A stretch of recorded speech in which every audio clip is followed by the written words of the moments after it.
வணக்கம். உங்கள் சதீஷ் ஆறுமுகம். இந்த குரூப் 2, 2A, குரூப் 4 சம்பளம் அந்த டீட்டெயில் பற்றி கேட்டிருந்தீங்க. பட்டு அதனால் டோட்டலாக போட்டுடலாம். குரூப் 1லேருந்து எவ்வளோ சேல்ரி கவர்மெண்ட் சர்வெண்ட்டுக்கு என்னென்ன ஹெட்டில் வருது அப்படின்னா என்ன, எப்போ இன்க்ரீஸ் ஆகும், மினிமம் என்ன. அதாவது குரூப் 1க்கு வந்து பார்த்தீங்க அப்படின்னா இப்போ 2024 இப்போ ஜாயின் பண்ணாங்கன்னா 77,000 மினிமம் கைக்கு வர்றது. குரூப் 2, 2Aவுக்கு வந்து 50,000. 2Aவில் சில போஸ்ட்டு, அதில் 2Aவில் அசிஸ்டண்ட் கேட்டகரியில் நிறைய போஸ்ட் இருக்கும்ல, அதெல்லாம் பார்த்தோம் அப்படின்னா 28,000. குரூப் 4ல் மினிமம் 26,000. இது என்னென்ன ஹெட்டில் வருது, எப்படி இன்னும் எக்ஸ்ட்ரா ஏதாவது சம்பளம் வருமா, அது எப்படின்னு பார்க்குறதுக்கு முன்னாடி அந்த பே ஸ்கேல், பே மேட்ரிக்ஸ் இந்த மாதிரிலாம் சொல்லுவாங்க. பே கமிஷன் அப்படின்னு ஒன்று வந்து ஒரு 10 வருடத்துக்கு ஒரு முறை, சில டைம் தள்ளி போகும், போட்டிருப்பாங்க. இது வரைக்கும் 7 பே கமிஷன் போட்டிருக்காங்க. அதுதான் வந்து ஹைக், நல்ல சேல்ரி ஹைக் வந்து ரொம்ப இன்க்ரீஸ் ஆகிறது அந்த பே கமிஷனில் இன்க்ரீஸ் ஆகும். வருடத்துக்கு 2 முறை டிஏ, டியரன்ஸ் அலவன்ஸ்னுவாங்க, அகவிலைப்படி, அதில் வந்து வருடத்துக்கு 2 முறை வந்து விலையேற்றத்தின் அடிப்படையில், இன்ஃப்ளேஷன் அடிப்படையில் இன்க்ரீஸ் பண்ணுவாங்க. மத்திய அரசு இன்க்ரீஸ் பண்ணுவாங்க. அதுக்கு பேரலாக ஒரு வாரத்துலேயோ 2 நாள்லேயோ 10 நாள்லேயோ மாநில அரசு இன்க்ரீஸ் பண்ணுவாங்க. அடுத்து இயர்லி ஒன்ஸ் இன்க்ரிமெண்ட், ப்ரொமோஷன் வரும்போது ஒரு இன்க்ரிமெண்ட். இந்த மாதிரி முன்னெல்லாம் என்ன பண்ணுவாங்கன்னா 3% கொடுப்பாங்க. இப்போ ஒரு இன்க்ரிமெண்ட்டுக்கு பே ஸ்கேலில் இந்த லெவல் 1, 2, 3 இந்த பக்கம் ஒரு லெவல் இருக்கும், இங்கே கீழே ஒரு லெவல் இருக்குது இல்லைங்களா. இப்போ இது பழைய ஸ்கேல், ஆக்சுவலாக பழைய ஸ்கேல் வந்து 9,300, 34,800ன்னு போடுவாங்க. குரூப் 2 எடுத்துக்கிட்டோம் அப்படின்னா அதிலே வந்து எஸ்ஆர், அசிஸ்டன்ட் லேபர் இன்ஸ்பெக்டர் இதெல்லாம் வந்து 4,800ன்னு இருக்கும். இப்போ அதுதான் லெவல் 18. 4,800 பார்த்தோம்னா அதுக்கு நேராக கீழே 18ன்னு இருக்கும். அந்த 18ல் 36,900 அங்கே தான் ஸ்டார்ட் ஆகுது லெவல் 1. இந்த பக்கம் லெஃப்ட் சைடு பார்த்தோம் அப்படின்னா இங்கே 1 அது படி 1ல் வந்து 36,900. அடுத்த இயர் செகண்ட் இயர் இன்க்ரிமெண்ட் கொடுக்குறாங்க அப்படின்னா அது என்னவாகும் அப்படின்னா 38,000 மாறும்.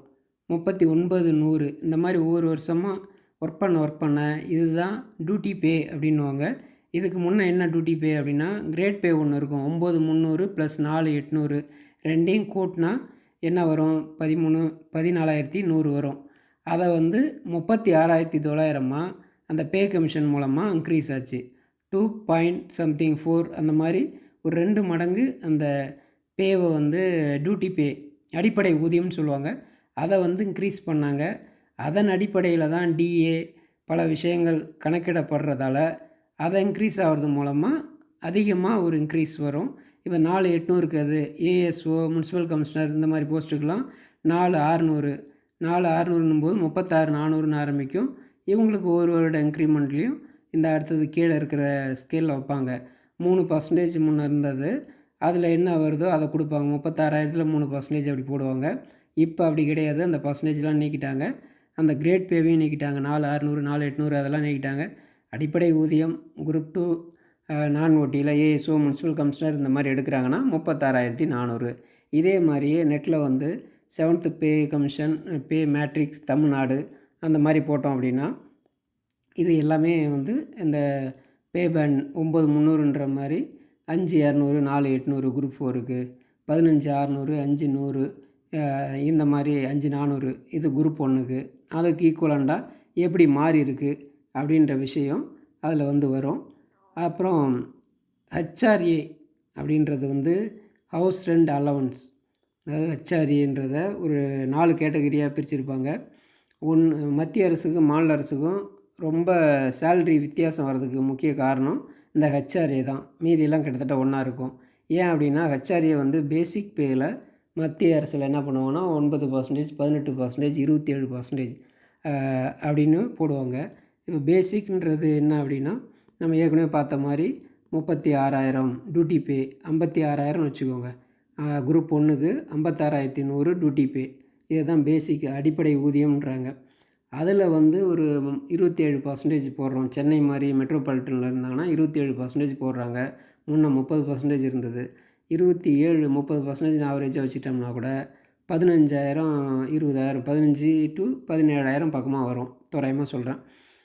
ஆனால் நமக்கு ஹெச்ஆர்ஏ ஸ்டேட் கவர்மெண்ட் எவ்வளோ கொடுக்குதுன்னா ஒரு இது அப்ராக்சிமேட்டாக 1000 போட்டிருக்கேன்.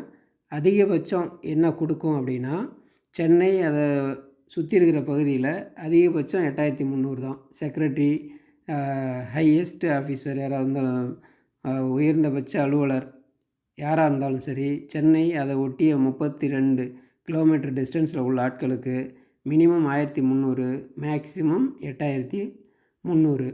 அப்போ இதில் பார்த்தீங்க அப்படின்னா நம்ம குரூப் 1ல் ஸ்டார்டிங் லெவலில் இருக்கிறவங்களுக்கு கிட்டத்தட்ட 8,000 டிஃப்ரென்ஸ் வருது. அதுவே நல்ல ஸ்கேலில் இப்போ பேசிக்ஸ் வந்து ஒரு 10 வருஷம் ஒர்க் பண்ணியிருக்காங்க குரூப் 1 ஸ்கேலில், ஐஏஎஸ் இந்த மாதிரி ஆட்களுக்கெல்லாம் நம்ம அந்த மாதிரி கணக்கு பண்ணோம்னா ரொம்ப ஒரு 30,000 50,000 டிஃப்ரென்ஸ் இதில் மட்டுமே வர மாதிரி இருக்கும். ஓகே, லெஃப்ட் சைடில் உள்ளது ஏற்கனவே இருந்தது. 7th பே கமிஷனுக்கு அப்புறம் ரைட் சைடு இன்க்ரீஸ் பண்ணது. கோயம்புத்தூர், மதுரை, திருச்சி போன்ற ஏரியாவில் 1Bன்னுவாங்க. அங்கே வந்து மினிமம் 700 மேக்ஸிமம் 4,300. மத்திய அரசு ஆம்பூர், அரக்கோணம் இந்த மாதிரி இதர மாநகராட்சி 25 மாநகராட்சி இருக்குல்ல, மீதி மாநகராட்சிலாம் பார்த்தோம்னா 600 to 3,200. நகராட்சி இந்த மாதிரி இருக்கிற இடம்லாம் வந்து 400 to 2,200. அதர்ஸ் அந்த கிராமம் சில டவுனில் இல்லாமல் இருக்கிற இடங்கள் அனைத்தும் வந்து அதர்ஸில் வந்துடும். 4 கேட்டகரி, அதில் 250 to 850 ரூபா. அதனால் நான் என்ன பண்ணியிருக்கேன், ஹெச்ஆர்ஏ மட்டும் ஒவ்வொரு ஆளுக்கும் மாறுன்றதால குரூப் 1க்கு மட்டும் தோராயமாக 1000ன்ட்டும் மீதி எல்லாத்துக்கும் 500 ஃபிக்ஸ் பண்ணி போட்டிருக்கேன் கால்குலேஷன். சரி, குரூப் 1க்கு வருவோம். இது டியூட்டி பே பார்த்துட்டோம். அந்த பேசிக்ஸ் ஆரம்பிக்கிறதுல லெவல் 22 56,100 அந்த ஆரம்பிக்கிற இதுதான் வந்து டியூட்டி பே. அது வந்து 56,100. டிஏன்றது வந்து இன்ஃப்ளேஷன் ஏற்கனவே சொன்ன மாதிரி வருடத்திற்கு 2 முறை இன்க்ரீஸ் பண்ணுவாங்க. இப்போ ரீசெண்டாக எலெக்ஷனுக்கு கொஞ்சம் முன்னாடி 46லேருந்து 50 4% இன்க்ரீஸ் பண்ணாங்க. 50% எதுலேருந்து பார்க்கணும் அப்படின்னா டியூட்டி பேவிலேருந்து பார்க்கணும். டியூட்டி பே 56,100, அதில் 50% போட்டோம்னா 28,050. இது ரெண்டுலேயும் சேர்த்து 10% சிபிஎஸ்னுவாங்க. அதை நம்ம கீழே பார்ப்போம் டீட்டெயிலாக. ஹெச்ஆர்ஏ தோராயமாக 1,000 போட்டிருக்கேன். அந்த 4 கேட்டகரியில் தோராயமாக ஒரு 1,000 போட்டிருக்கேன். அது ஒரு 1,000 to 4,000 5,000. சென்னைனா ஒரு 7,000 8,000 கூட வரலாம். மெடிக்கல் அலவன்ஸ் வந்து எல்லாருக்குமே 300 தான். அது பேசிக் பே. டியூட்டி பே வந்து முன்ன பேசிக் பே அப்படின்னுவாங்க. பேசிக் பே ப்ளஸ் கிரேட் பே அது ரெண்டும் சேர்த்து இப்போ டியூட்டி பேவில் கொண்டு வந்துட்டாங்க. இப்போ டோட்டல் 85,450. சரி, அது ஃபுல்லாக நம்ம கைக்கு வருமா அப்படின்னா இல்லை. என்ன அதில் என்னென்ன டிடக்ஷன் நடக்கும்? டிடக்ஷன் எல்லாமே நமக்கு மைனஸான்னு பார்த்தா இல்லை, அது ஒரு இன்வெஸ்ட்மெண்ட் மாதிரியும் இருக்கும். சிபிஎஸ் பார்த்தோம் அப்படின்னா இதெல்லாம் சரி. வேறு இன்க்ரீஸ் ஏதாவது இருக்குமா அப்படின்னா ஹில் அலவன்ஸ், ஏற்காடு, பழனி, கொடைக்கானல் அந்த மாதிரி ஹில் ஏரியாவிலலாம் நம்ம வந்து வேலை பார்க்குறவங்கள ஊக்குவிக்கணுன்றதுக்காக அது ஒரு 6,000 ரூபா. அந்த ஹில் ஸ்டேஷனில் ஒர்க் பண்ணாங்கன்னா 6,000 ரூபா வரும். இது இல்லாமல் போலீஸ் டிபார்ட்மெண்ட்டில் யூனிஃபார்முக்கு, நர்ஸுக்கு, வார்டனுக்கு, சிறையில் இருக்கிறவங்களுக்கு இந்த மாதிரி யூனிஃபார்ம் எங்கெங்கே போகிறாங்களோ அவங்களுக்கு யூனிஃபார்ம் அலவன்ஸ், இந்த மாதிரி சில அலவன்ஸ் நம்ம குரூப் 1 குரூப் 2 குரூப் 4ல் பெருசாக ஹில் அலவன்ஸும் வரும். மீதிலாம் அதிக அளவு வராது. ஏதாவது மெடிக்கல் டிபார்ட்மெண்ட், போலீஸ் டிபார்ட்மெண்ட்டில் இருக்கிறவங்களுக்கு 500 1000 அந்த மாதிரி வரலாம். அதனால் அதை நான் பெருசாக கன்சிடர் பண்ணல. அதுவும் ஒரு இன்க்ரீஸ் இருக்குது. அது இல்லாமல் சிட்டி காம்பன்சேஷன் அலவன்ஸ்னுவாங்க. இந்த சென்னை இந்த மாதிரி இடத்துல ஒர்க் பண்ணும்போது, மாநகராட்சியில் இருக்கும்போது அது வந்து முன்ன ஒரு 400 ரூபா இருந்தது. இப்போ ஒரு 1,000 2,000 அந்த மாதிரி இருக்கும். அது ஒரு இன்க்ரீஸ் இருக்குது. சிட்டி சைடு ஒர்க் பண்ணுறோம் அப்படின்னா, மாநகராட்சி சைடில் ஒர்க் பண்ணும்போது அது தனியாக ஒரு அலவன்ஸ் கொடுப்பாங்க. Okay, deduction CPS contributory pension scheme, புதிய ஓய்வூதிய திட்டம்னுவாங்க. பங்களிக்கப்பட்ட ஓய்வூதிய திட்டம். இது வந்து 2004லேருந்து கொண்டு வந்தாங்க. 2004லேருந்து ஒர்க் பண்ணுற அரசு ஊழியர்களுக்கெல்லாம் வந்து பார்த்திங்க அப்படின்னா பழைய பென்ஷன் ஸ்கீம் கிடையாது. பழைய பென்ஷன் ஸ்கீமில் வந்து நம்மகிட்ட எதுவுமே எடுக்க மாட்டாங்க. இதில் என்ன பண்ணுவாங்க அப்படின்னா அந்த டியூட்டியும் டிஏவையும் கூட்டி 56,100 28,150 ரெண்டையும் கூட்டி அதில் 10% வந்து 7,415 ரூபா கவர்மெண்ட் பிடிச்சிக்குவோம். பிடிச்சிட்டு அவங்க என்ன பண்ணுவாங்கன்னா அதே ஈக்குவலாக 10% வந்து ஸ்டேட் கவர்மெண்ட்டு, நமக்கு வந்து ஸ்டேட் கவர்மெண்ட், அங்கே சென்ட்ரல் கவர்மெண்ட் எம்ப்ளாயினா அவங்களுக்கு 7,415 ரூபா கவர்மெண்ட் போடும். ஒரு மாதத்திற்கு நம்மளுடைய சிபிஎஸ் மூலமாக சேவிங்ஸ் பார்த்தோம்னா இந்த ஸ்கேல் படி கிட்டத்தட்ட ஒரு 15,000 அதுக்கு வட்டி 8%, 9%, 10% அந்த மாதிரி மார்க்கெட் அட்ஜஸ்டபுளாக ஒரு வட்டியை ஒரு வருஷத்துக்கும் ஃபிக்ஸ் பண்ணியிருப்பாங்க. அந்த வட்டியோட அந்த அமௌண்ட்டு நம்ம அக்கௌண்ட்டில் ஒவ்வொரு மாதமும் ஆட் ஆகிட்டே வரும், ஒவ்வொரு சேலரிலையும். அதனால் அதை மைனஸ்ன்னு சொல்ல முடியாது. அதாவது pension, new pension, old pension அதை கம்பேர் பண்ணும்போது மைனஸ். பட் இங்கே நம்ம அது கைக்கு வராதான்னா அப்போ வராது. ஆனால் அது ஒரு இன்வெஸ்ட்மெண்ட். நம்ம டேக்ஸு கழிக்கிறதுலேருந்து எல்லாத்துக்குமே அது பெனிஃபிட்டாக இருக்கும். Okay. NHIS national health insurance scheme அதில் பார்த்தோம் அப்படின்னா ரூ. 295 அது fixed. National health insurance corpus fund அதாவது நிதியம் இதில் ஒரு ரூ. 5 எடுக்கிறாங்க. இது எல்லாம் என்னென்னா ஹெல்த் இன்சூரன்ஸ், அரசு ஊழியர்களுக்கு இன்சூரன்ஸ் ஸ்கீமு ஹெல்த்துக்கு. இப்போ கலைஞர் காப்பீட்டு திட்டம் இந்த மாதிரி காப்பீட்டு அட்டை மாதிரி நமக்கு காப்பீட்டு அட்டை ஒரு 10 லட்சத்துலேருந்து 20 லட்சம் வரைக்கும், அதிகபட்சம் 20 லட்சம் வரைக்கும் சில குறிப்பிட்ட இது தனியார் மற்றும் கவர்மெண்ட் ஹாஸ்பிட்டலில் என்னென்ன எதுக்கு பார்க்கலாம் அப்படின்ற மாதிரி இன்சூரன்ஸ் ஸ்கீம் அதுக்கு ரூ. 295 இது ஒரு ரூ. 5 பிடிச்சிப்பாங்க. ஃபேமிலி பெனிஃபிட் ஃபண்டு குடும்ப நல நிதியம், அதாவது நம்ம ஒர்க் பண்ணும்போது அரசு ஊழியர் இறந்துட்டார் அப்படின்னா அவங்களுக்கு ஒரு லம்சம் அமௌண்ட் 2 லட்சமோ 5 லட்சமோ 10 லட்சமோ ஏதோ ஒரு ஃபிக்ஸ்டு ஒரு அமௌண்ட் அதை கொடுப்பாங்க.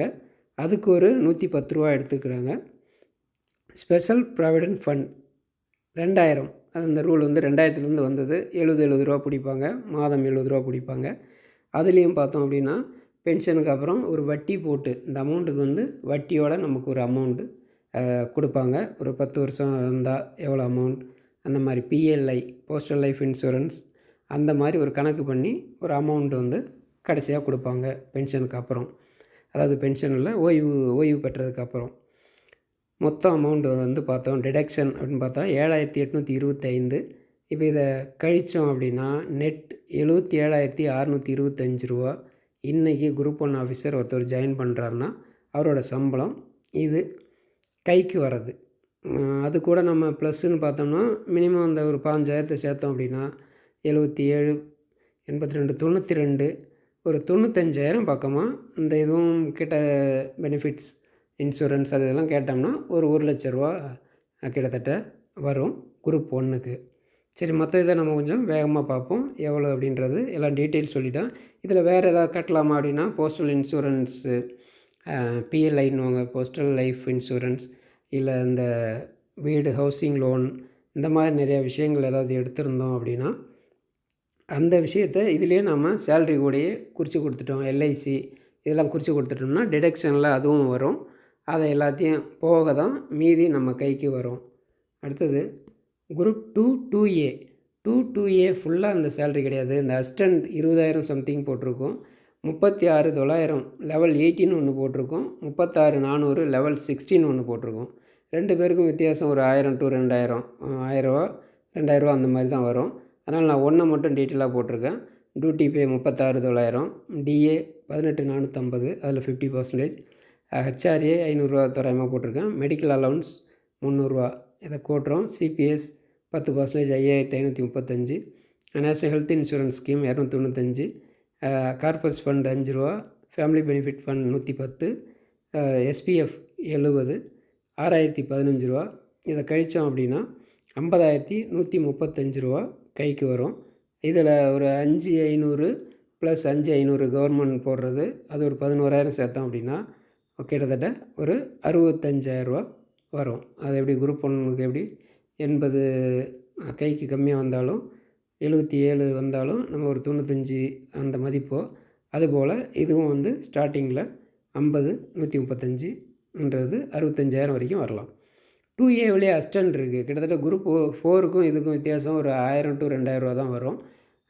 நிறைய அந்த அசிஸ்டண்ட் போஸ்ட், ரெவன்யூ அசிஸ்டண்ட் உட்பட இந்த மாதிரி அசிஸ்டண்ட் போஸ்ட்டில் 20,600, 75,900 போட்டிருக்கோம். இப்போ இங்கே பேசிக்கே பார்த்தோம் அப்படின்னா 16,000 கிட்டத்தட்ட டிஃப்ரென்ஸ் வருது. 20,600க்கும் இங்கே 36,900க்கும் 16,000, அதில் 50%, 16,800, 24,000, 25,000 கிட்டத்தட்ட மைனஸ் ஆகுது. அதுதான் இங்கே நம்ம மற்ற இதில் பார்க்குற மாதிரியே டியூட்டி பேவில் அதை போட்டுக்கிறோம், DA போட்டுக்கிறோம், HRA, MA, CPS இது எல்லாத்தையும் போட்டு கழித்தோம் அப்படின்னா 28,000 டு 29,000 வரும். இதில் ஒரு 6,000 சிபிஎஸ் கூட்டணும் அப்படின்னா 35,000 ஒர்த்து. குரூப் 4ல் 19,500, 71,900. இதில் பார்த்தோம் அப்படின்னா டியூட்டி பே 19,500, டிஏ அது எல்லாத்தையும் போட்டு வழக்கமாக கழிக்கிற சிபிஎஸ் 29,225 இது எல்லாத்தையும் போட்டு கழித்தோம் அப்படின்னா கையில் கிடைக்கிறது இப்போ வேலைக்கு ஜாயின் பண்ணால் 26,000 டு 27,000. ஏன் அந்த அப்ராக்சிமேட்டாக போட்டிருக்கேன் அப்படின்னா ஹெச்ஆர்ஏவில் அந்த டிஃப்ரென்ஸ் தோராயமாக தான் போட்டிருக்கேன். ஒவ்வொரு ஏரியாவுக்கும் ஒரு மாதிரி மாறுன்றதால இதோட ஒர்த்து 26 அப்படின்னு பார்த்துட்டு இதில் 2,900 2,900 கிட்டத்தட்ட ஒரு 3,000 6,000 ஒரு 6,000 கூட்டணும் அப்படின்னா 32,000 கிடைக்கிற மாதிரி இருக்கும். இதுதான் டோட்டலாக சேல்ரி குரூப் 1லேருந்து குரூப் 4 வரைக்கும். 1A இல்லை எந்த வேலையாக இருந்தாலும் நீங்கள் இந்த மாதிரி ஒரு கால்குலேஷன் போட்டு டிஏ 50%, அடுத்தது இன்க்ரிமெண்ட் வருஷத்துக்கு 4 முறை இருக்கும். 1, 4, 7, 10. அந்த ஒவ்வொரு குவார்ட்டருக்கும் எப்படி இருக்கும் இன்க்ரிமெண்ட்டுன்றது எப்படி இருக்குன்னா, நீங்கள் ஒரு 10ஆம் மாதம் போய் 1ஆம் மாதம் போய் ஜாயின் பண்ணுறீங்க அப்படின்னா அடுத்த வருஷம் அந்த 1ஆவது மாதம் ஒவ்வொரு வருஷமும் ஒரு இன்க்ரிமெண்ட் டேட் இருக்கும். லீவு இந்த மாதிரி எதுவும் போடாமல் இருந்தோம் ப்ரொபேஷன் டிக்ளேர் ஆன பிறகு ஃபஸ்ட் இன்க்ரிமெண்ட் முதல்ல கொடுத்துருவாங்க. அப்புறம் சில ரெஸ்ட்ரிக்ஷன்லாம் இருக்குது. ப்ரொபேஷன் டிக்ளேர் ஆகணும், சார்ஜஸ் நிறைய இதெல்லாம் முடிச்சுட்டு அடுத்தது பழைய டேட்டில், அதாவது ப்ரொபேஷன் முடிக்கல 2 வருஷம் ஆகுது, ப்ரொபேஷன் முடிக்கல 3 வருஷம் ஆகுது முடிக்கல அப்படின்னா ஃபஸ்ட் இன்க்ரிமெண்ட் மட்டும் முதல்ல கொடுப்பாங்க. அப்புறம் அடுத்தடுத்த இன்க்ரிமெண்ட் என்ன ஆகும் அப்படின்னா ப்ரொபேஷன் முடித்த பிறகு அந்த பெண்டிங் எல்லாத்தையும் நம்ம போட்டு ஒன்றா வாங்கிக்கலாம். அந்த டிபார்ட்மெண்ட் எக்ஸாம்ஸ் இந்த மாதிரி விஷயங்கள்லாம் கிளியர் பண்ணணும். அதெல்லாம் முடிக்கும்போது தான் ப்ரொபேஷன் டிக்ளேர் ஆகும். அந்த விஷயம்லாம் அதெல்லாம் பயப்பட வேணாம், எல்லாம் ஈஸியாக தான் இருக்கும், பார்த்துக்கலாம். வேறு ஏதாவது டவுட் இருந்ததுன்னா அடுத்த வீடியோவில் சந்திப்போம். வெற்றி நமதே, வேலை நமதே, நாளையும் நமதே.